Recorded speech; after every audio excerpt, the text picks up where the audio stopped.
So last week, pinag-usapan po natin the reality na meron po tayong dalawang magkaibang nature na nasa sa atin. Every believer, bawat mananampalataya po, bawat ligtas na tao na sumampalataya sa Panginoong Hesukristo, ay both merong old nature and new nature. Nasundan po ba natin yon? Do you acknowledge na meron kang sa iyo kalikasan na kung saan yung old nature na ito nais gumawa ng kontra sa Diyos, and the new nature desires to follow the will of God? So magkaiba sila, magkaibang kalikasan. Yung isa gustong gawin kung ano yung kalooban ng sarili niya, at yung isa gustong gawin kung ano ang kalooban ng Diyos. Nawa po maliwanag sa atin that those two conflicting natures is important if we are to realize our next topic, to desire the sincere milk of the Word, that if you do not have the new nature, kung wala kayong bagong kalikasan na ito na atin pong diniscuss last week, mga kaibigan, mga kapatid, that you cannot grow in the Christian life. Dahil first and foremost, you doesn't have the life that is in Christ. Hindi ka pwedeng mag-grow, hindi ka pwedeng lumago kung ikaw ay una pa lang walang buhay ni Kristo Jesus. Without that regeneration, without that being, ang term din ng iba doon ay being born again, so-called, mga kaibigan, mga kapatid, or having that new life in us, without being saved, without that Spirit of God, hindi ka mag-grow in the Christian life. You might have a religion. Pwede kang magkaroon ng relihiyon. Pwede kang maging maalam sa salita ng Diyos. Pero sabi nga ng salita ng Diyos, ever learning and never able to come to the knowledge of the truth. Pwedeng marami tayong alam sa Biblia, marami tayong trivias na nalalaman, but then again, Without, mga kaibigan, mga kapatid, without regeneration, hindi tayo mag-grow in the Christian life. You must first and foremost be saved first, bago tayo lumago. Okay? Kailangan maitanim ka muna bago ka lalago. Kung walang naitanim sa atin na bagong kalikasan, ay hindi po tayo lalago. Okay? So bear with us, mga kaibigan, mga kapatid. Ang buong Olonga po ngayon ay walang kuryente. So, hindi natin alam, baka mahina lang din yung supply dito sa atin. Okay? Pero hindi po nakabukas yung gitna. Namatay. Okay, but, so, hindi tayo mapipigilan po nun to continue, mga kaibigan, mga kapatid. Now, punta po tayo sa ating text. Notice, na sa ating talata, meron siyang in-identify na uri ng tao or stage ng tao that to desire the sincere milk of the Word. And that term, mga kapatid, is the term babes. Sa ating panahon, in our time, mas common na ginagamit nating salita ay babies. Tama? Or baby. At yun yung nagdi-describe na word sa isang sanggol.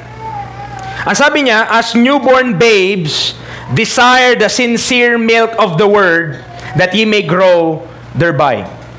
Tandaan natin that a newborn baby, ang bagong silang na sanggol po, ay kailangan ng gatas. Tama po ba? Kailangan niya ng gatas para siya ay manorish, para siya ay mag-grow. So, kailangan niya yon. So, milk, yung ginagamit po. Hindi pa pwede na pagkasilang niya pa lang ay pinakain agad siya ng kanin. Hindi pwedeng pagkasilang niya pa lang ay kung ano-ano nang ibibigay mo sa kanya. Hindi, okay lang yan. Nutritious naman yan. No? Hindi pa pwede. Kailangan niya ng gatas. Kasi yung gatas na ito ay dinisenyo ng Diyos sa practical po, very practical level, kahit sa tao. Dinisign ng Diyos yung milk para isupply yung necessary nutrients na kailangan ng sanggol on the early stages. So, having designed that milk, mga kaibigan, mga kapatid, that is enough para masuplayan kung ano yung pangangailangan ng isang bagong silang na sanggol. Nandiyan pa po ba kayo? Kailangan yung gatas na yon para masuplayan yung pangangailangan. At ganun po yung nangyari dahil may naggawa sa tao. Ginawa tayo ng Diyos. We are not cosmological accidents. Hindi tayo aksidente na bigla na lang nagkaroon ng tao sa lupa. Mga kapatid, we are designed by a Creator. And that Creator governs the rule of this universe. Alam niya, siyang nagawa ng batas tungkol sa sanlibutan na ito. Alam niya kung ano yung alam niya yung physics, alam niya yung chemistry, alam niya yung mga bagay dito sa sanlibutan kasi siya po ang gumawa ng nature. God created all things, including men. Amen. Kahit kaano ang isip ng tao na ang tao daw ay napakatalino, na nanggaling daw siya sa hayop, mga kaibigan, mga kapatid. Sabi ba kung ang tao ay galing sa Diyos, bakit halos parehas tayo sa unggoy? Sabi. 'Di ba? Mga kapatid, ang Diyos natin marunong din magpatawa kasi. Our God, ang Diyos, hindi po siya laging galit, no? May times na galit ang Diyos because of sin. Pero tandaan natin that God is also humorous. Amen. Isipin mo ba naman sa lahat ng pwedeng mo maging kamukha, unggoy pa? Di po ba? At sabi, pagtitignan mo, pag ilalatag mo, talagang parang nagmula tayo doon. Parang lang. Pero ang sabi ng Biblia, tayo po ay nilikha ng Diyos. Ang tao ay nagmula sa Diyos. At you cannot argue with that. Because even science is a religion. The so-called science of this world is a religion. Preacher, bakit mo naman nasabi na yung science ng sanlibutan na to ay relihiyon din? Mga kapatid, kailangan nila ng pananampalataya para maniwala na 4.5 billion years ago may pagsabog na nag-cause ng lahat ng bagay. May nakapanood ba nun? Meron ba nag-video? Meron bang camera during that time as physical evidence that event happened? Wala. Meaning to say, mga kaibigan, mga kapatid, that is also faith. That is also religion. Amen. Pero mas maganda lang, mga kaibigan, mga kapatid, by logic. Ano mas madaling paniwalaan na nilikha ng Diyos ang lahat ng bagay? Na merong matalinong Diyos na lumikha sa tao, kaya ka rin matalino, kaya rin ako may pag-iisip, o tayo ay aksidente lamang lahat?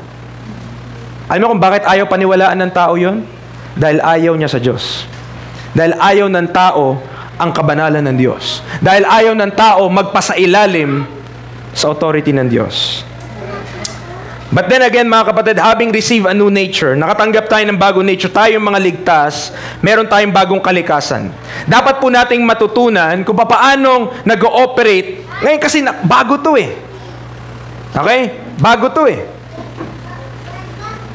Mga kapatid, pag meron pong heart surgery o heart transplant na nangyayari, di po ba, tinatanggal yung lumang puso at pinapalitan ng panibago. Napakamahal nung ganong proseso, nung ganong procedure. Hindi pa pwede na kapag katanggal ng puso at pagkalagay, mag-exercise agad siya. Gumalaw agad siya sa ospital. Ay, okay na po, tapos na yung procedure. Ganun ba? Sige, balik na ako sa trabaho. Hindi po. Kailangan matuto muna siya dahil bago yon, iba yun eh. Iba yun sa nakasanayan niyang puso, na bago yung puso niya eh. So, kailangan niya matutunan ngayon kung paano mag-adapt yung bagong puso na yon na nilagay sa tao. Ngayon.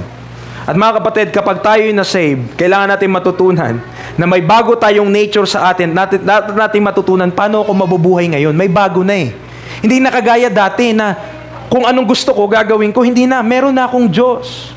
Meron na akong Panginoon, meron ng salita ng Diyos na mag-guide sa aking buhay. Hindi pa pwedeng ako na lang lagi ang masusunod. Meron na akong dapat masunod ngayon. At yun ang Panginoon. If you have lived long enough with yourself before getting saved, kung matagal po kayo bago maligtas o naligtas, I believe marami pong gagawin ang Diyos sa ating buhay. Marami pong aayusin ang Diyos sa ating buhay. Marami pong aalisin ang Diyos sa ating buhay. Maraming babaguhin ng Diyos sa ating buhay. He could not work in you unless you allow Him. Amen. Hindi kikilos ang Diyos sa ating kung hindi mo siya i-allow.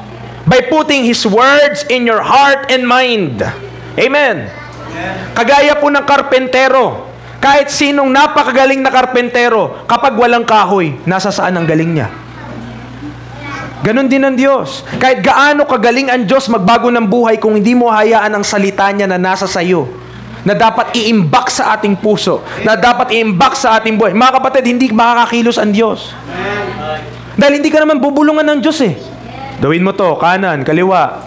Iwas ka dyan. Walang ganun. Ang ginagamit ng Diyos para siya'y makakilos sa tao ay salita niya. Amen. Ganun po yung operation ng Diyos. And not unless we have the Word of God in our hearts, hindi po makakakilos ang Diyos as He should sa ating buhay. Tingnan natin 1 Peter. Balik tayo sa ating talata, mga kapatid. 1 Peter chapter 2. So, una, i-discuss muna natin itong as newborn babes. Okay? As newborn babes. Now, we must realize na bawat isa sa atin, nung tayo ay sumampalataya sa Panginoon, we are as newborn babes. Nung pagkakataon na ikaw ay na-save, you are as newborn babes. Now,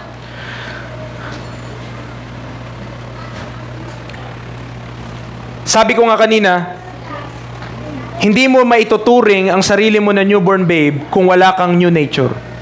Kung hindi ka na-regenerated, kung hindi ka saved. Okay? Ikaw pa rin yung lumang ikaw kung hindi ka paligtas. How can you grow something that doesn't have life? Okay? Kung walang buhay ang isang bagay, paano mag-grow? Mga kapatid, ako naniniwala itong ratan, hanggang dito na lang to. Kahit basain mo to, hanggang dito na lang to eh. Amen? No? Bakit? Kasi wala na tong buhay. Okay? Yung kahoy na yan, hanggang dyan na lang yan. No? Hanggang dyan na lang yan. Pero kapag pag ang isang bagay may buhay, pwede pang mag-grow, pwedeng dumami. But not unless may life inside, hanggang doon na lang yung bagay po na yun. Romans chapter 8 verse number 9. Romans chapter 8 verse number 9.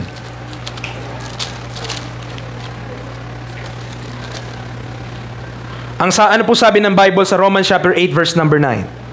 Sabi niya, but ye are not in the flesh, but in the Spirit. If so be that the Spirit of God dwell in you. Do you have the Spirit of God? Nasa sayo ba yung Espiritu ng Diyos? If so, if any man have not the Spirit of Christ, remember this, he is none of His. Kung wala sa atin ang Espiritu ni Kristo, wala sa atin ang Espiritu ng Diyos, remember, according to the Word of God, hindi tayo sa Kanya.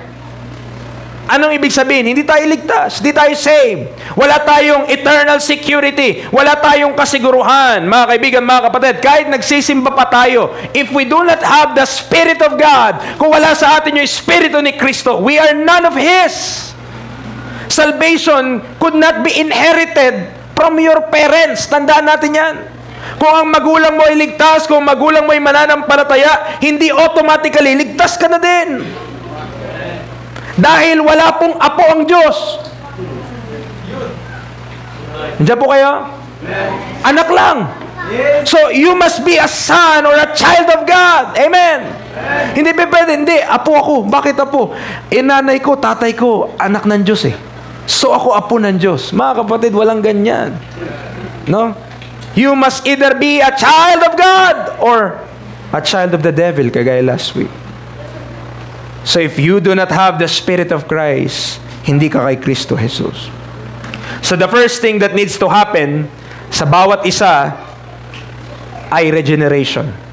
Yung magkaroon ng panibagong buhay, yung maimparta ng bagong buhay kay Kristo Jesus.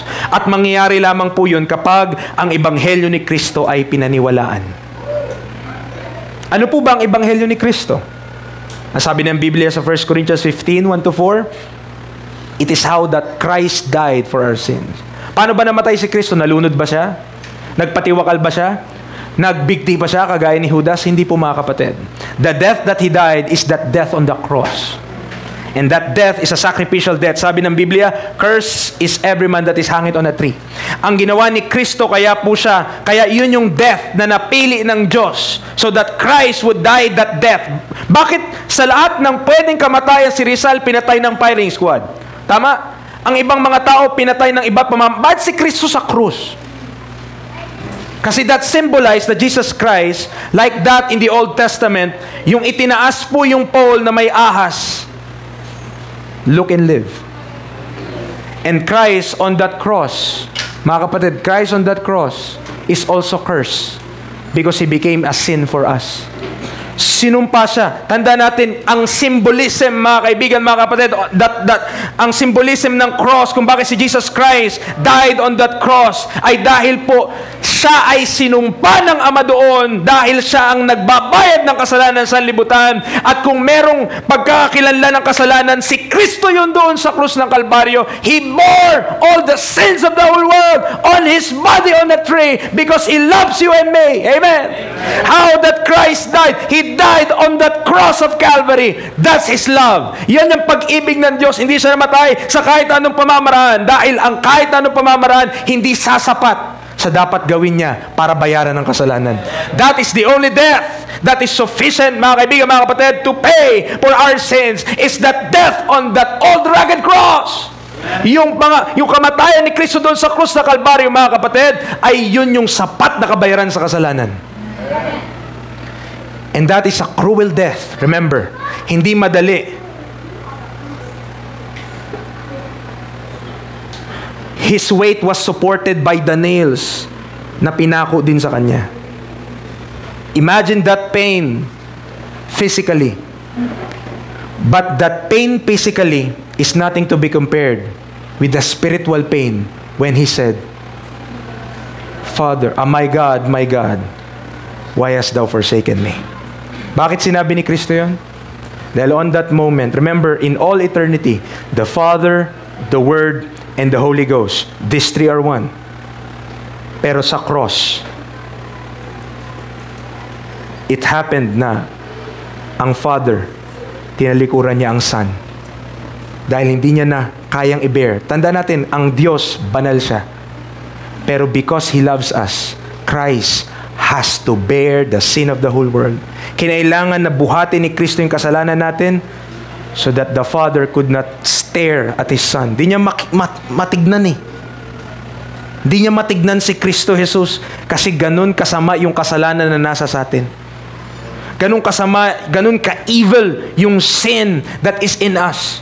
That even God the Father could not stare at His beloved Son just for you and for my sin to be paid. Para lang mabayaran yun, si Kristo yung nagsakripisyo. And the gospel hindi nagtatapos doon, mga kapatid, nalibing siya. Amen. Christ was buried. He died. Kaya siya nilibing. 3 days and 3 nights, He was in the heart of the earth. Pero after that, He rose from the dead. Amen. Believe it or not, si Kristo po ay nabuhay dito sa lupa, lumakad ng walang kasalanan, nabuhay ng walang kasalanan, pinako sa krus dahil sa kasalanan natin, hindi niya kasalanan. Pero tanda natin, after 3 days and 3 nights, He rose from the dead. He rose from the dead. At ngayon po, buhay si Kristo. Nasa saan siya? Nasa kanan siyang kamay ng Ama sa langit. At kung sino man ang sasampalataya na yung ginawa ni Kristo ay sapat na para bayaran ang ating mga kasalanan, maliligtas yung tao na yun. Mare-regenerate yung tao na yun. At magkakaroon ng new nature yung tao na yun. Yun yung pinag-uusapan natin ngayon na newborn babes. Okay? Now that we are newborn babes na dahil meron ka ng bagong nature, let's talk about bakit kaya sabi ng talata sa atin, as newborn babes, desire the sincere milk of the word that ye may grow thereby. Preacher, bakit hindi na lang manatiling babes? Bakit kailangan pang mag-grow? Nakita niyo yung talata? Kailangan i-desire yung sincere milk of the word that ye may grow thereby. Bakit hindi na lamang manatiling sanggol ang mga mananampalataya? At titignan natin, there are obvious reasons, mga kapatid, kung bakit hindi dapat tayo manatiling mga baby in our Christian life. There are obvious reasons found in the Word of God, reasons na kapag na-realize mo, mag-reflect tayo, oy, oo nga. Kung kaming lahat dito mga sanggol, ay mga kapatid, ito yung magiging resulta. Okay. So mayroong 8 bagay, why hindi dapat tayo makontento na ligtas lang tayo. Kundi dapat tayo ay lumago. Amen. 1, 2, 3, 4, 5, 6, 7, 8. Unang dahilan kung bakit dapat lumago tayo, because babes According to 1 Corinthians chapter 3 verse 1, babes are carnal. Okay? 1 Corinthians chapter 3 verse 1. Ano po sabi ng Bible? Ang sabi ng Biblia, "And I, brethren, could not speak unto you as unto spiritual, but as unto carnal, even as unto babes in Christ." You see? Yung word na even, nagpapakita na yung carnal, the same, kaparehas ng isang sanggol kay Kristo Jesus. So we should first realize na kapag ang isang tao naligtas, kapag ang isang tao ay nanampalataya kay Kristo Jesus, of course, hindi pa siya automatically matured.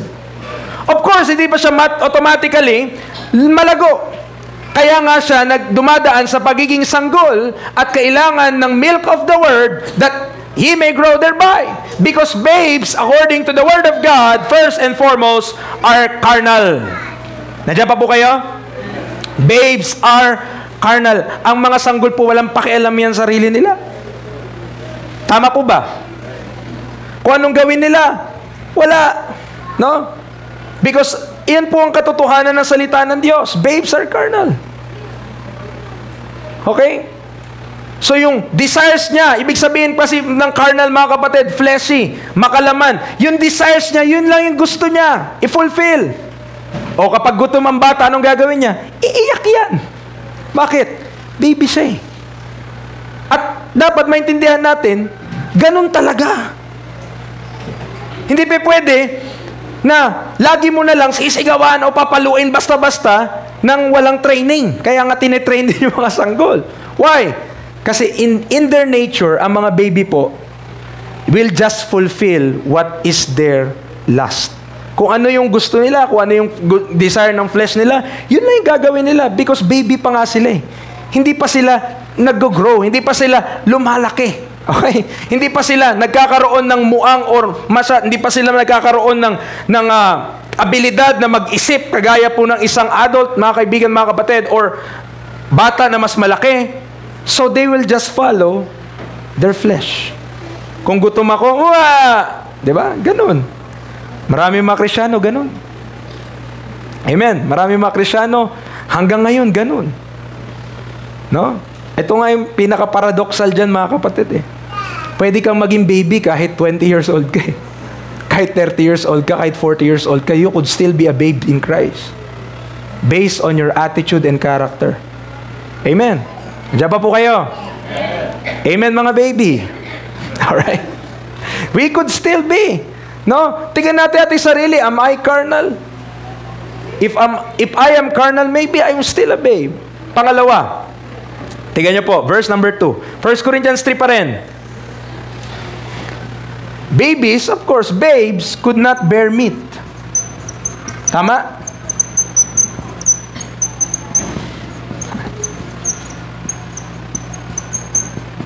Dahil sanggol pa nga,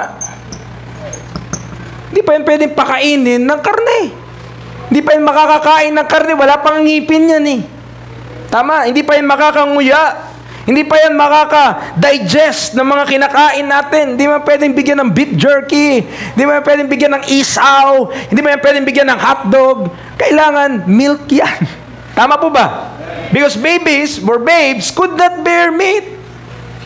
At mga kapatid, in the Word of God, meat are heavy stuff. Ibig sabihin, apart dun sa milk, apart dito sa milk na ito ng salita ng Diyos, because merong milk para sa mga babes, merong mga meat para sa mga grown. At hindi mo pa mabigay sa mga ibang mananampalataya yung meat dahil ma-offend sila. Andiyan po kayo? Bakit? Bakit sila ma-offend? Babes pa eh. Kailangan dahan-dahan. Kailangan gentle ka. Kailangan aarugain mo. Di ba? Kaya kapag bago pa lang tayo mananampalataya, napansin natin, lagi tayong nire-remind, lagi tayong pinapaalalahanan, lagi tayong meron nagbabantay sa atin, uy, aatin ka ba? Pupunta ka ba? Kasi ganun talaga. Pero kapag mga kapatid, lumalago na tayo, tayo na yung gumagawa nun. Hindi na yung iba yung gumagawa nun sa atin. Amen? So, it's just natural, mga kapatid, sa growth na ang mga babes, they could not bear meat because they could not bear that.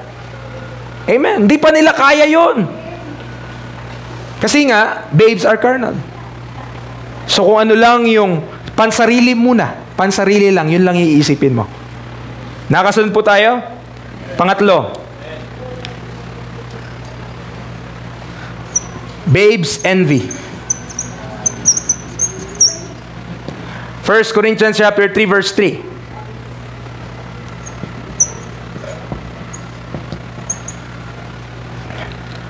Sabi ng Bible, hindi ko pala nabasa yung verse 2, no? I have fed you with milk and not with meat, for hitherto you were not able to bear it, neither yet now are you able. Verse 3. For ye are yet carnal, for whereas there is among you envying. Napansin niyo yung mga bata? Pag merong lollipop yung isa, may inggit na yan.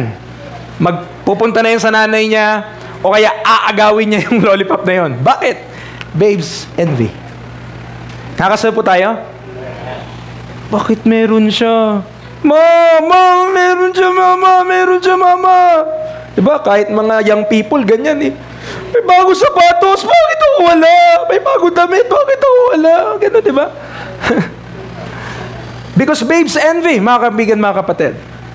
Hindi nila nakikita na blessed sila sa kanilang sarili. Titingin sila sa iba, isipin nila, bakit sila meron? Ba't kami wala? Di ba totoo yan kahit sa atin po, mga kapatid? Kahit sa 20 years old, kahit sa 30 years old pataas, still, there's this problem of envy. And it could happen, why? Because we could be adult in age, but not in spiritual life. We could still be a baby according to the scriptures. Kasi ang sabi, ang characteristic isa ng isang sanggol according to the Word of God, verse number 3, they envy. Whereas, there is among you envying. O, isunod na natin isa. Hindi lamang babes envy, but also babes initiate strife.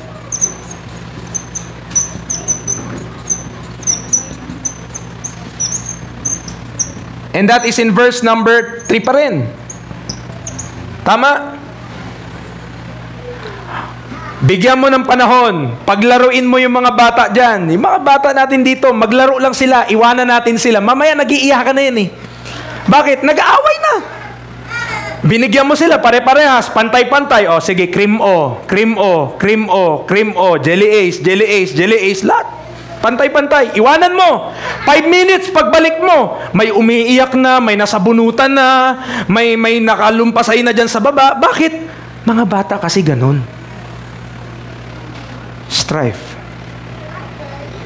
Kaya na-realize natin, kapag tayo hindi nag-grow, tayo po mag-aaway. Amen. Bakit? Pag hindi yung kasalanan ang nilabanan natin, ang labanan natin, kapwa natin Kristiyano. That is the result. Because babes, according to the Bible, merong strife. But also, isa ito sa isa pang karakteristik ng mga sanggol, mga kapatid. Babes could not ano sabi niya?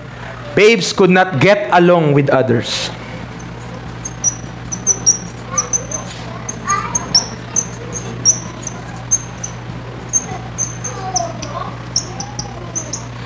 Ano sabi niya? Whereas there is among you envying and strife, ano pa po yung kasunod? And divisions. So isa po sa karakteristik din ng isang sanggol, nagdi-divide siya. Hindi niya kayang makipagsalamuha sa iba. Talagang magkakaroon ng rift, talagang magkakaroon ng division, talagang magkakaroon ng pagkakahiwalay. Why? Because babes could not get along with others. At isang sa karakteristik nila, ang division, syempre, di lang naman hihiwalay ka, kundi kampihan. Di ba? Kaya yung mga bata, di ba? Sama tayo. Tayo dyan, mga yan. Wag tayo dyan. Pangit yung mga yan. Di ba ganun? Tayo dito, mga pogi. Mga pogi tayo. Tayo dito, mga maganda tayo. Doon ako, mga pangit, mga uhugin. Huwag tayo dyan makisali. Isipin mo kahit mga bata, may foolishness sa heart nila eh. Ganun. Tama? At nakakalungkot kasi even Christians ay ganun din po. Kahit tayo po mananampalataya, may ganun din tayo minsan ugali. Di ba?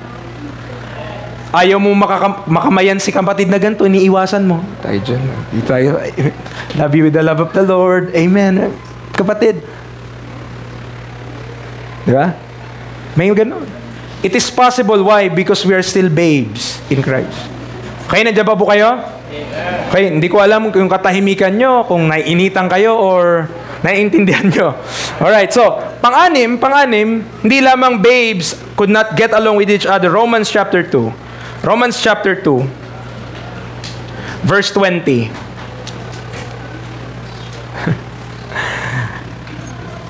Romans chapter 2 verse 20, according to the word of God, babes are also foolish.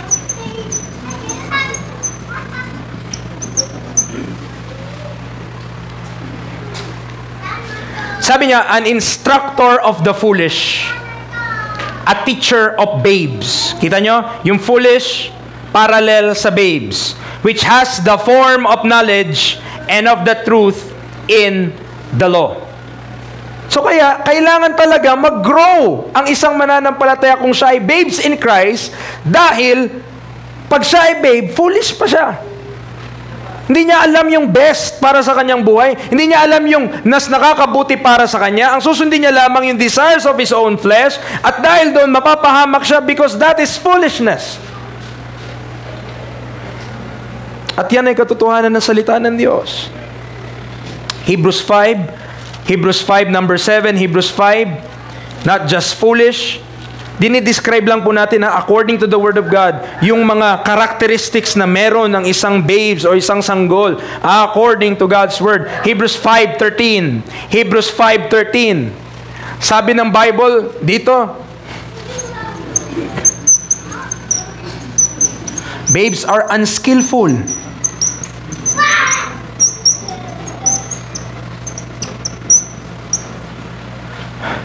Ano sabi niya? For everyone that useth milk is unskillful in the word of righteousness, for he is a babe. For he is a babe. So, hindi lamang itong mga bagay na ito, kundi unskillful pa. Kaya, it is just proper ng isang bagong mananampalataya, expected mo, wala pa yan masyadong gagawin sa church. Amen? Why? Unskillful pa tayo eh. Pero as we grow, as we learn God's Word, may kita natin, isa sa mark ng maturity, isa sa mark na lumalago ang isang Kristiyano, kaya niya nang mag-take ng responsibility. Kaya niya na mag-commit. Okay? Nandiyan pa po kayo? Kaya mo na mag-take ng responsibility, ay ako na po dyan. Ay ako po, pwede po ba akong gumawa dyan? Why? Kasi nag-grow ka na eh. Sa umpisa, expected talaga na aalagaan tayo. Pero we are expected na hindi tayo manatiling sanggol because of these things, pero supposed to be dapat nag-grow tayo. So that yung iba naman, by the benefit na na-receive natin, ang makaka-benefit nun. Nandiyan pa po kayo? Amen. Nandiyan pa po kayo? Hindi tayo galit. Tandaan nyo, ito po maliwanag. Hindi tayo galit sa babes in Christ. Maganda yun. Opportunity yon sa mga grown in the Lord na mag-minister sa iba. Ang gusto nating mangyari, tayo mga babes in Christ naman, mag-grow tayo. Kasi in the future, tayo yung gagamitin ng Diyos sa iba. Nakakasunod po tayo. Hindi masama maging babes, masama maghabang buhay kang ganyan. Hindi naman masama yan. Bakit? Naligtas ka pa lang, alangan namang nagpipreach ka agad. Kakasave mo palang, alangan namang gagawin mo agad yung work of the ministry. Of course, there's time and there's process involved in that. Pero, mga kapatid naman, sana wag mag-take ng whole lifetime sa atin bago tayo makagraduate on being a babe. Amen. 5 years, glory to God. Kung 5 years, nakagraduate na tayo sa pagiging babes in Christ. Kita nyo to? Kung makikita nyo to, masasummarize yung mga kapatid, ang isang babes in Christ, madaling ma-offend. Easily offended. Kasi carnal siya, could not bear meat, envious siya, nag-i-initiate siya ng gulo, strife. cannot get along with each other. So kapag tayo mga kapatid, if we have a sensitive, ganun tayo ka-sensitive mga kapatid, we could still be a babe in Christ. Nandiyan pa po kayo? Hindi na kayo nakaka-amen ha.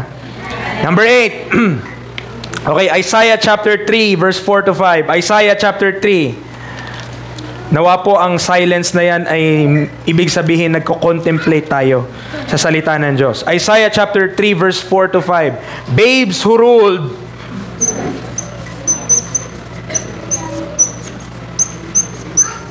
became oppressors.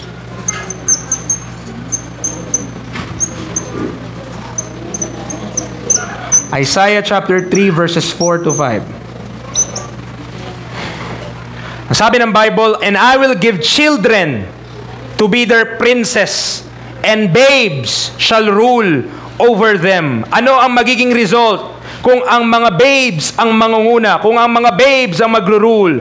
Verse number 5, "And the people shall be oppressed, everyone by another, and everyone by his neighbor. The child shall behave himself proudly against the ancient, and the base against the honorable." That is why, mga kapatid, it is expected na ang isang bata ay palakihin ng isang magulang. Hindi ang magulang ang pinapalaki ng anak. Amen. Why? Because the child, according to the Word of God, verse number 5, will behave himself proudly. Iisipin na mas magaling, iisipin na mas matalino sila, mas well-educated sila, so that they will be the one to rule, mga kapatid. But that is a very dangerous position to take. Amen. Why? Kasi kapag ang child at ang babes ang nag-rule, they will oppress others. Kasi wala naman silang moral uprightness. Baka hindi pa nila alam ang mercy. Baka di pa nila alam ang forbearance. Baka di pa nila alam na hindi lahat ng bagay laging latigo ang kailangan mong doon. Minsan kailangan grace. Minsan mercy. Amen. Minsan loving kindness. But from all of this, alam natin babes are cute. Tama? Baby, cute yun. Di ko lang alam yung iba sa inyo. Bata kayo, kung cute kayo. And they are a great opportunity from God to minister. But these little creatures need gentle care. Tama? Kailangan maalaga kaya dapat ako. Hindi ka pwedeng barabara. And constant admonition if they are to grow right and not become a headache. No? Kailangan silang i-train up a child in the way he should go. And when he is old, he will not depart from it, or else sakit sa ulo ng magulang. Amen. Yung mga nagsisimula na maging sakit ng ulo ng magulang, please naman. Amen. Magbawas-bawas kayo ng sakit ng ulo ng magulang nyo. Amen. One thing about sa mga sanggol, nahulog One thing about sa mga sanggol, mga kapatid, kailangan nila laging tinitignan sila. Tama? Constant attention. Amen. Nawa po mag-grow po tayo. Amen. Pakiusap po natin, no? Hindi tayo forceful sa church na to. You are not forced to serve. You are not forced to attend. Ang kaligtasan hindi naka-base sa attendance sa church. Tama? Base yun kung ikaw ay na kay Kristo Jesus. But the word that is preached sa atin, supposed to be, ang effect nun, growth sa mga mananampalataya. So ang expectation, kung pag tayo nakikinig sa salita ng Diyos, kumakain ng salita ng Diyos, nag-grow tayo, natututo tayo, dadating yung panahon na minsan, hindi na tayo dapat palaging pinapaalalahanan.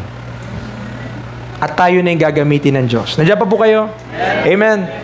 Sana hindi na yung, aatin kaya si kapatid? Hindi, siya na yung nagtatanong. Sana yung mga iba? Ba't wala pa sila dito? At late sila. Di ba ganon? Hindi yung, nandiyan na, aatin kaya? Wala na naman eh. Pero, next time naman, sila na yung mga uuna. Bakit wala pa yung mga sisters ko? Tagal na nila dito, late pa rin sila. Diba? Amen. Nandiyan pa po kayo? So, one thing about babies, they require constant attention. It's not wrong to be one. Huwag ka lang manatiling sanggol. Okay? Di masama maging sanggol sa Panginoon. Ang masama, baby damulag sa Panginoon. Amen? Yung talagang walang growth, yung wala talagang progreso, mga kapatid, nakakatakot po yun. Amen? Nakakatakot po yun. Okay? So balik tayo sa ating text, 1 Peter chapter 2. 1 Peter chapter 2. So, diniscuss natin as newborn babes. Okay? As newborn babes.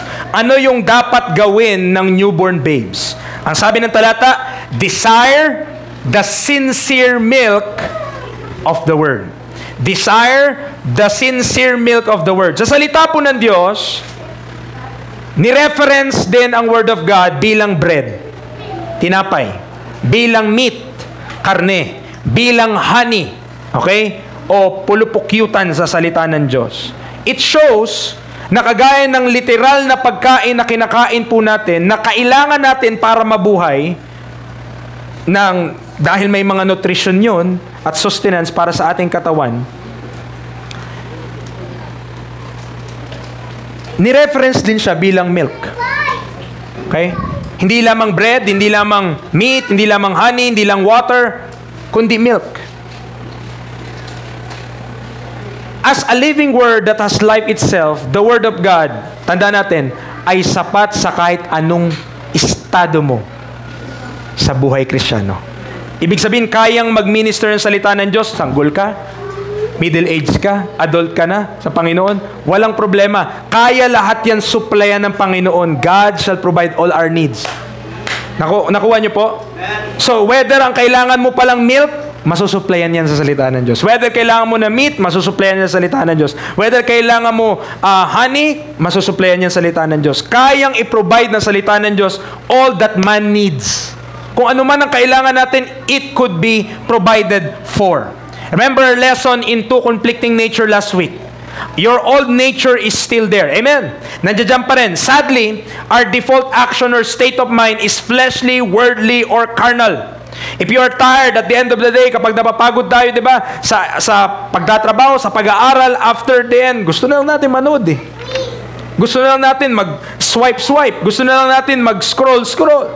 Your nature, tanda natin, is as true as your old. Meaning, pwedeng mapalitan yung mga habits na yun.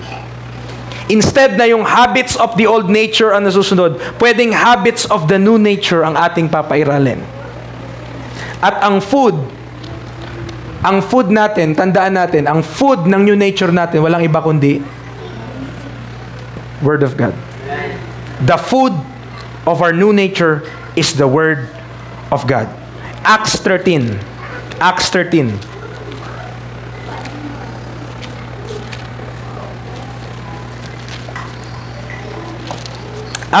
verse 7.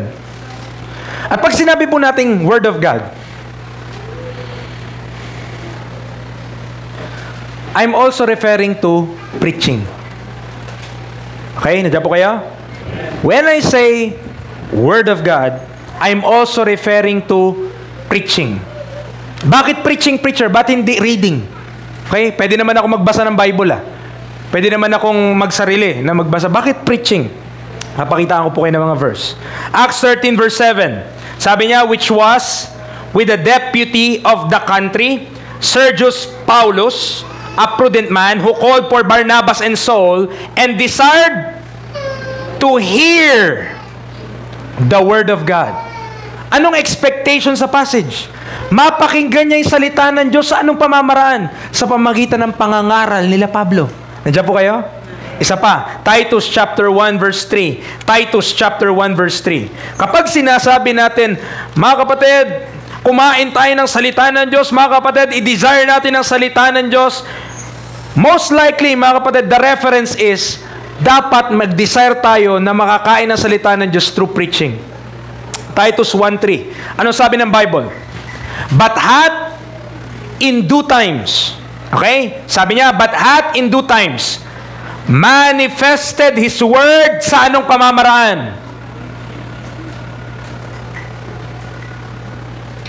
Sa ano pong pamamaraan? Manifested His Word through what? Preaching! Amen! Ano pa? Which is committed unto me according to the commandment of God, our Savior. That's why we preach the Word of God. Kaya po natin pinapangaral sa salita ng Diyos dahil ang preaching din po is a divine method of the Lord para i-proclaim ang truth of God and God's Word. Amen. Ang gospel din, ang means ng gospel, sabi ng 1 Corinthians, preaching. For the preaching of the cross is to them that perish foolishness. But unto us which are saved, it is the power of God. While it is okay na magbigay tayo ng tracts, tama? Ginagawa natin yun. Bibigay tayo ng tracts, okay? At nag-one-on-one tayo, mga kapatid. But also one way, according to the Word of God, na ipangaral mo, na i-manifest mo ang salita ng Diyos through preaching. Through preaching. Nakakasunod po tayo? Through preaching. Kaya tinitrain natin yung mga young people natin na mag-preach. Because God intends that His Word will be manifested through preaching. Dahil, hindi ko alam, pero sa akin po personally, may mga bagay na dinilan Diyos sa aking buhay through preaching. Habang nakikinig ako ng salita ng Diyos, na pinapangaral ng isang preacher, na isang pastor, na isang evangelist, habang pinapakinggan ko yung sinasabi niya according sa salita ng Diyos, merong ginagawa ang Diyos sa aking puso. May ginagawa ang Diyos sa aking buhay. Tinatama niya yung aking thoughts, nire-renew niya yung aking mind, so that yun yung dapat kong course na i-take. I don't know, hindi ko siya sabing magical, it is something spiritual. Na God intends na ang salita niya, hindi lang basahin. Okay, let's read. And the Lord shall deliver me from every evil work. At lahat ay magsasabi ng Amen. Di ba? Hindi. Ang sabi ng Bible, mga kapatid, manifest His Word through preaching. Manifest His Word through preaching. Ibig sabihin, kalooban ng Diyos na ang salita ng Diyos, pinipreach siya. Pinapangaral siya kagaya ng ginagawa natin ngayong umaga, mga kapatid. It is a divine means. Okay? 2 Timothy 4:2. 2 Timothy 4:2. Ano pa? Sabi niya, hindi niya sinabi dito na read the Word. Ang sabi niya, preach the Word. Be instant in season, out of season, reprove, rebuke, exhort with all long suffering and doctrine. Nakita natin the importance of preaching. Amen. The importance of preaching in the life of the believer. Preaching, mga kapatid, dito tayo nakakakain din ng salita ng Diyos. Amen. Dahil ang kagkakaiba ng personal ka na nag-aaral sa nagpipreach sa atin, o nakinig tayo ng preaching, pag personal ka nang nag-aaral, pwede kang selective eh. Ay, kung ano lang gusto kong basahin ngayon. A proverb a day leaves the devil away. So, doon ka. No? Pero may certain parts sa ating Christian walk na hindi ma-address unless through preaching. Natatouch siya. Nakakasunod po tayo? So, ang aking po exhortation, we should listen to preaching as often as we can. Dapat nag-excited tayo kapag merong pangangaral ng salita ng Diyos, mga kapatid. Hindi tayo lalamya-lamya, hindi tayo tatamad-tamad, hindi tayo parang nauubusan tayo ng lakas. Abay, preaching na naman. Abay, linggo na naman. Abay. Doon tayo nakakakuha ng lakas natin. Kahit po kami na mga nagpipreach, nakikinig po ng preaching, mga kapatid. Dahil hindi pa pwede na ikaw lang sarili mo, dapat nakikinig ka rin sa iba. Pero hindi ka lang makikinig sa kahit kanino. Abay, sabi ni preacher, makinig daw sa preaching, napunta ako kay Kibuloy. Ayun, na-bless ako. Sabi, magpapalain daw ang aking buhay. Mga kapatid naman, no, have a discernment. Kaya kailangan natin mag-grow. Okay? Meron tayong YouTube channel, mga kapatid. Hindi to, wag kayong mag-subscribe. Wag kayong mag-follow, wag kayong mag-like. Hindi. Meron tayong YouTube channel kasi repository yun ng mga tinuturo dito sa church.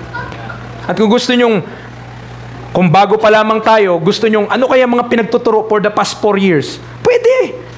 Pwede mo yung pakinggan kasi nandoon yung lahat. Amen? Now, if you cannot discern yet, kung di pa tayo makadiscern kung anong dapat natin pakinggan, So, magtanong tayo sa iba na matagal na dito sa church. Amen? Ano bang pwede na pakinggan yan? Baka naman yung pagtatanungan mo, ang isa-suggest si Soriano. Abay mga kapatid, kalabang ka ba namin kakampi? No, mag-ingat tayo. Hindi lahat ng pinapakinggan din ay tama at makakabuti sa atin. Ano po? Yung iba, ililed astray lang tayo. So, the person na ating papakinggan, dapat pinapangaral si Kristo at ligtas din siya.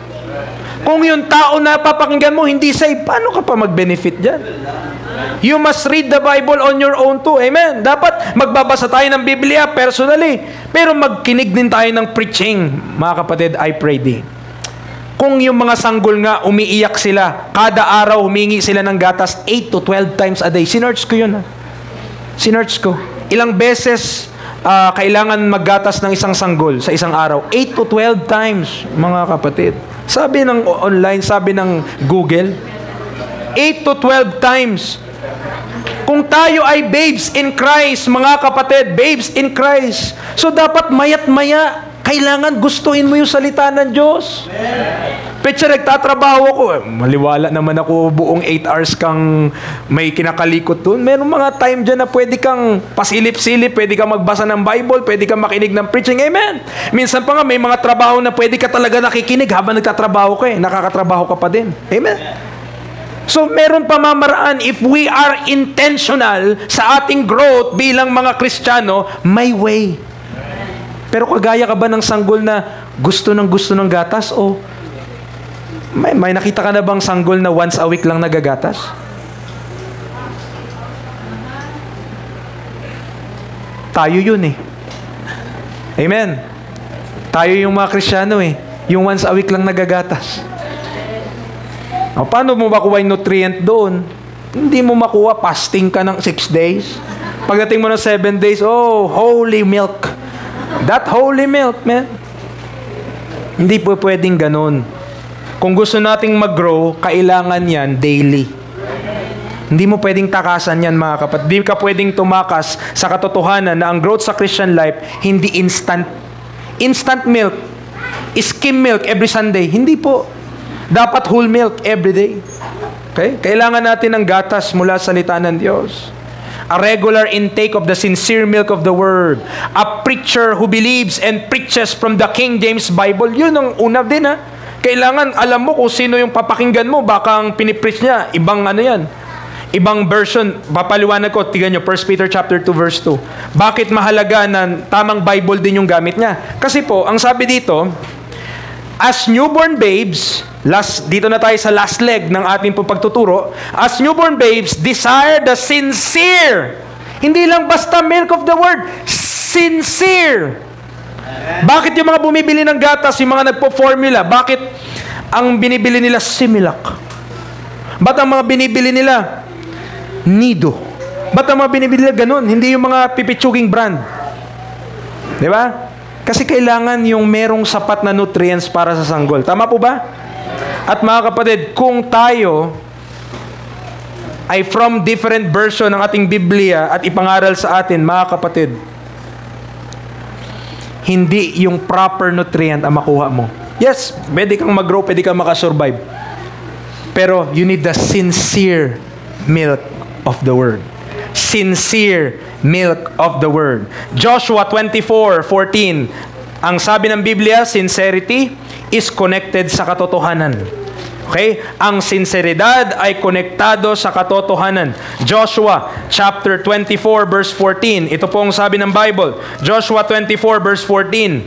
Now therefore, fear the Lord and serve Him in sincerity and in truth. And put away the gods which your fathers served on the other side of the flood and in Egypt and serve the Lord. Also, yung sincerity, nagsisignify mga kapatid ng uncorruptness. 2 Corinthians, ibig sabihin hindi corrupt, ibig sabihin puro, ibig sabihin pwede mong i-intake. 2 Corinthians chapter 2 verse 17. 2 Corinthians 2:17. Ang sabi niya, for we are not as many which corrupt the word of God, but as of sincerity. But as of God, in the sight of God, speak we in Christ. Your new nature, hindi tayo magsusurvive mga kapatid long or hindi tayo mag-grow kung artificial milk ang ating gagamitin. Amen. Kung artificial milk gagamitin mo, if not the sincere milk of the word, mga kapatid, hindi ka mag-grow. Sabi nga po sa inyo, pwede kang may relihiyon. Pwede kang may relihiyon, pero hindi ka malagong Kristiyano. Kasi itong mga dinescribe natin kanina, babes in Christ ka, kasi hanggang touch not, taste not, handle not lang tayo.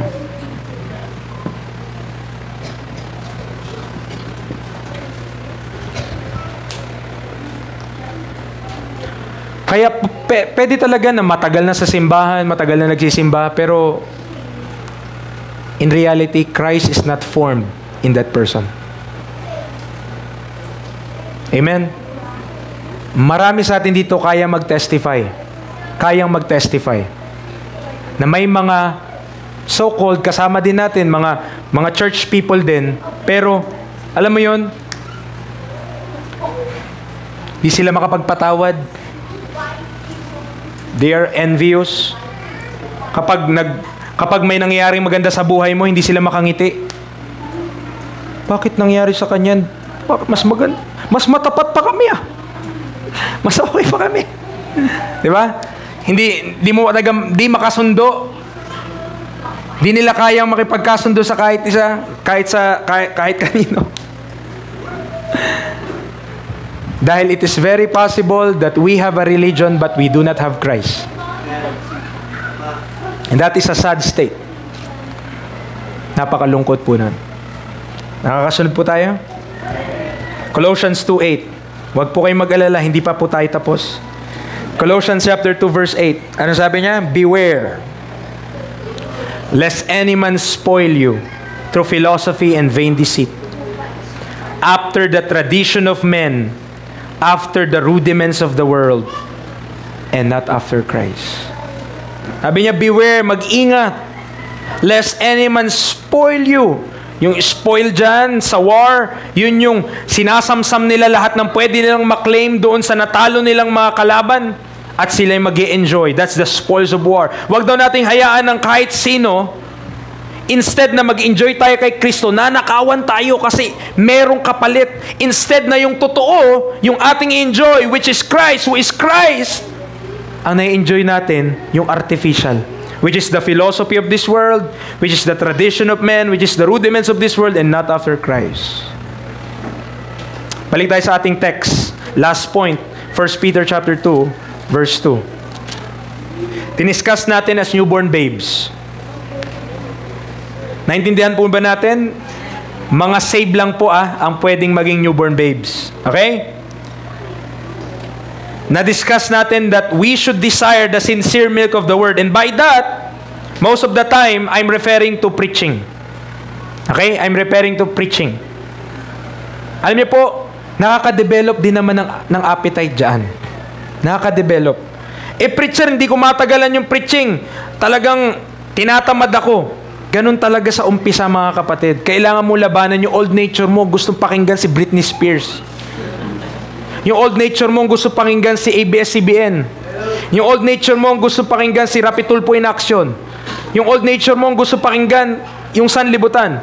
Yung new nature mo gusto yung pakinggan salita ng Diyos. Okay? So kailangan mo i-train yung sarili mo. Magpapalit ka na ng diet From that corrupt diet to the uncorrupted diet. Mula dito sa diet ng sanlibutan to the diet of the Word. So merong change na mangyayari dyan sa buhay natin. Amen. Baka first step, practically, na dapat mong gawin, mag-delete ka na sa cellphone mo. Ay, hindi na dapat pala pinapakinggan to mga to. XX, delete, trash. Delete permanently. Yung iba delete. Pero nandun pa sa trash para pwedeng balikan anytime. Pwedeng di ba? Hindi dapat. 1 Peter 2 verse 2, lastly. Bakit i-desire ng newborn babes ang sincere milk of the word? Dahil that ye may grow thereby. That ye may grow thereby. Your business as a babe in Christ should be to desire that sincere milk of the Word so that ye may grow thereby. Amen. Bakit kailangan natin mag-grow? Una, okay, 4 na bagay. Bakit gustuin mo na-grow? Bakit ba dapat ako mag-grow? Amen. Kasi sabi ng Bible, ye may grow thereby. Why? Why should we grow? Una, sa listahan, to please God. To please God. Philippians chapter 2 verse 13. Philippians 2:13. Iba, sulat nyo na lang po yung mga verse kung di nyo masusundan for the sake of time. Amen. Philippians 2:13. For it is God which worketh in you both to will and to do of His good pleasure. Remember this, tayo ay sinave ng Panginoon, tayo niligtas ng Panginoon, we are no longer on our own. Hindi na tayo sa ating mga sarili, hindi na ako para sa sarili ko lang, para ako sa Panginoon. Therefore, His pleasure must be my priority. Yung ma-please ko ang Diyos sa aking buhay, yung ma-please mo ang Diyos sa iyong buhay, dapat po nasa taas ng listahan po natin, mga kapatid. When we please God, we will be happy, mga kapatid. We will be joyful. Tandaan natin, the fruit of the Spirit is love, joy, peace, long-suffering, gentleness, goodness, faith, meekness, temperance. Against such, there is no law. Imagine a life like that. Kung ganun yung buhay natin, napakasaya nun. Amen. But only if we will please God. Colossians 1. Colossians 1:9-10. Colossians 1:9-10. Philippians, pagkatapos po ng Colossians. Ang sabi niya, for this cause we also, since the day we heard it, do not cease to pray for you, and to desire that ye might be filled with the knowledge of His will, in all wisdom and spiritual understanding, that ye might walk worthy of the Lord unto all pleasing, being fruitful in every good work, and increasing in the knowledge of God. Kaya ko gustuhin, kaya mo gugustuhin mag-grow, kaya ko gugustuhin mag-grow, kasi gusto nating ma-please yung Diyos na nagmahal sa atin enough to die for us. Gusto nating ma-please yung Diyos na inibig tayong lahat, mga kapatid. Amen. To please Him kahit mainit. Mga kapatid naman. Si Kristo nga doon sa krus Tayo ngayon, init lang konti. Pero hindi pa naman end of the world, di ba? Amen. Yung iba nga, electric fan lang, tayo may aircon pa So, hindi dapat tayo. Amen. We should be. Dapat ma-please natin Panginoon. Yung mga ganyang mga bagay, konting inconvenience lang yan. Right? But we should be desiring to grow kasi gusto natin ma-please ang Diyos. Pangalawa, to maintain good works. Hindi lamang to please God, but to maintain good works. Kaya mo gusto mag-grow para maging tama na yung ginagawa mong pang-araw-araw. Para tama na yung ginagawa natin sa buhay, hindi na tayo mali-mali. Titus 3:8. Titus chapter 3 verse 8. Anong sabi niya? This is a faithful saying, and these things I will that thou affirm constantly, that they which have believed in God. Naniwala ba tayo sa Diyos? Konti lang yung naniniwala sa Diyos. Naniwala ba tayo sa Diyos? Amen. If so, anong sabi niya? Sila na mga naniwala sa Diyos might be careful to maintain good works. These things are good and profitable unto men. Tingnan nyo pa, 2 Timothy 3:16-17. 2 Timothy 3:16-17, another popular passage. Ang sabi ng Biblia, all Scripture is given by inspiration of God and is profitable. Saan? Doctrine, reproof, for correction, for instruction in righteousness, that the man of God may be perfect, truly furnished unto all good works. My intention, kung bakit gusto ko lumago, kung bakit gusto mo lumago, is that I might maintain good works in my life, because dati hindi ko alam how to maintain good works dahil hindi pa naman ako saved, but now that I am saved, that now that I have the Spirit of God, my work or my life should be to maintain good works. Dahil meron na tayong testimony to uphold to this lost and dying world. Mga kapatid, ang testimony po natin napakahalaga po.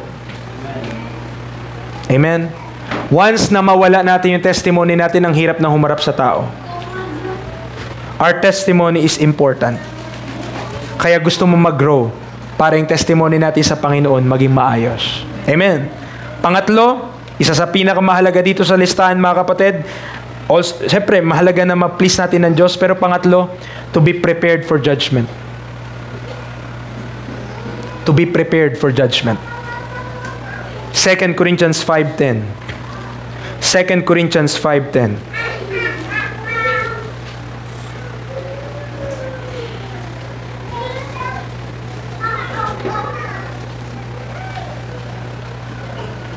For we must all appear before the judgment seat of Christ, that everyone may receive the things done in his body according to that he hath done, whether it be good or bad.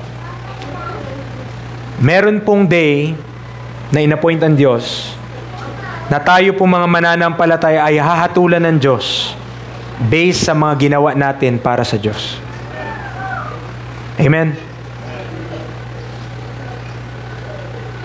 Sa araw po na yon, wala pong sisinuhin ng Diyos. Kahit sino ka pa sa lupa, pagdating mo doon, lahat ng work mo idadaan sa apoy. Whether it be good or whether it be evil. Kung namuhay ka lang para sa sarili mo, kung pinagamit mo lang yung buhay mo para sa sarili mo, para sa your own desires, it could be wood, hay, and stubble. It will be smoke in the judgment seat of Christ. Bakit smoke? Kasi hindi nag-stand sa fire yung elements na yun. Pero kung tama yung ating paglilingkod, gold, silver, and precious stones. Preacher, bakit gugustuhin ko na magkaroon ng reward sa judgment seat of Christ? Dapat mong gustuhin dahil ibig sabihin nun, mahal mo ang Diyos. Kung wala tayong marireceive, ibig sabihin, mahal natin yung sarili natin. At yung sarili lang nating kagustuhan yung ating sinunod sa buhay na ito. Amen? There is a judgment. Hindi tayo nabubuhay lang para sa ating sarili. Tandaan natin yan. Yes, dumarating ang mga problema sa buhay, dumarating ang mga suliranin, may mga pagsubok tayong tinagdadaanan. Kanino tayo tumatawag? Sa Diyos. Kanino tayo humihingi ng tulong? Sa Diyos. Para kanino dapat tayo mabuhay? Para sa Diyos. But sadly, ang Diyos natin, ginagawa lang nating genie. Na kapag kailangan lang natin siya, saka natin siya kukuskusin. Lord, Lord, I need Thee. But it's supposed to be na ang Diyos, mga kapatid, we should serve a God. We should serve our God. Karapat dapat po ang Diyos na paglingkuran. Colossians 1:18. Ano sabi niya? Colossians 1:18. Hindi pala 18, 28, sorry. Nakulangan ng isang 1. Colossians 1:28. The Bible says, whom we preach, warning every man and teaching every man in all wisdom, that we may present every man perfect in Christ Jesus. Mga kapatid, personally, I have that burden and I have that calling. Amen. To present every man perfect in Christ Jesus sa mga taong pinagkatiwala ng Diyos na pagministera natin sa biyaya ng Diyos. Di po tayo dito naglalaro lang. Yes, we enjoy. Merong mga birthdays, merong mga kainan. Amen. Part yan ng buhay Kristiyano natin. Pero wag natin iwawala sa ating isipan na tayo ay naghahanda sapagkat isang araw kukunin din tayo ng Diyos. At pag kinuha tayo ng Diyos, ihaharap po tayo doon, ipepresent po tayo doon. Tatanungin isa-isa, depende sa gifts, sa grace na binigay sa iyo ng Panginoon. Maybe to me, Ayan or Josiah, what did you do with the gifts that I have given thee? Have you used it to edify the body of Christ? Or have you used it for your own gain? Amen. There's a judgment. We should desire to grow kasi merong judgment coming. And on that judgment, makikita if we truly love God or we just truly interested sa sarili natin and not on God. Lastly, mga kapatid, hindi lamang to please God, to maintain good works, to be prepared for judgment, kaya tayo gusto mag-grow, kundi to give God all the glory. To give God all the glory. Romans 11:36. Romans 11:36. Romans chapter 11 verse 36. And 1 Corinthians 10:31. Pagsabayin na po natin para madali na lang mag-turn mamaya. 1 Corinthians 10:31. Ang sabi niya sa Romans 11:36, the Bible tells us, for of Him, and through Him, and to Him are all things. To whom be glory forever. Amen. Remember, all things are of Him. Ano ibig sabihin? Galing sa Kanya lahat ng bagay. Galing sa Kanya ang lakas ko, ang talino mo. Amen. Ang lahat ng meron ka, lahat ng ini-enjoy mo ngayon, galing sa Diyos.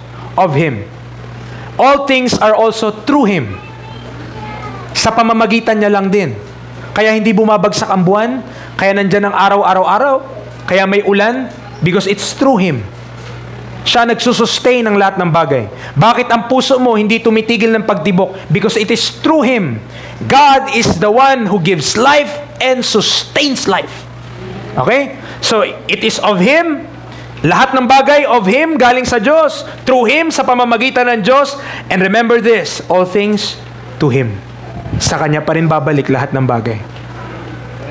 Hubad kang lumabas sa sinapupunan ng iyong anak, hubad kang babalik. The Lord gave, the Lord had taken away. Blessed be the name of the Lord. We should remember this, mga kapatid. All glory must be to God and not to us. Amen? Dapat palagi ang glory sa Panginoon. Na-bless ka sa akin, na-bless ako sa iyo, glory to God. Pinagamit mo yung buhay mo sa Diyos, pinagamit ko yung buhay ko sa Diyos, purihin ang Panginoon. Hindi natin ipagmamalaki yun, hindi natin ipagmamayabang yun. Bakit? I am what I am by the grace of God. You are what you are by the grace of God. Wala kang pwedeng sabihin sa amin, wala kang pwedeng ipagmayabang dito sa kahit kanino sa testimony natin na ikaw yan dahil ikaw yan. Hindi, ako to eh. Magaling ako. Mga kapatid, walang ganun. Amen. No flesh should glory in His presence. And lastly, 1 Corinthians chapter 10 verse 31. 1 Corinthians 10:31. Whether therefore ye eat, kahit mamaya kakain tayo, or maiinom tayo ng kape o ng tubig, or drink, or whatsoever you do, kahit anong gagawin pa natin, do all to the glory of God. Why you should grow? To please God, to maintain good works, to be prepared for judgment, and to give God all the glory. Mga kapatid, desire the sincere milk of the Word. Magutom tayo. Magkaroon tayo ng interest. Mag-create tayo ng appetite sa salita ng Diyos na gustuin natin every day ng ating buhay. Nagkakaroon tayo ng intake. Basahin natin ang salita ng Diyos. Manalangin tayo, mga kapatid. Don't forget to listen to preaching, mga kapatid, every day. Please, kung kaya natin, pakiusap, yun yung ating food for spiritual growth. Let us pray. Maraming Diyos, salamat po. So umagang ito, Lord, thank you. Even though medyo mainit po ngayon, and I don't know, merong mga distractions, Panginoon, but I pray, mga anak mo po, na intentionally nakikinig, Panginoon, na gusto nilang mag-grow, I pray na naging blessing po sa kanilang mensahe po na ito. Lord, may we discern.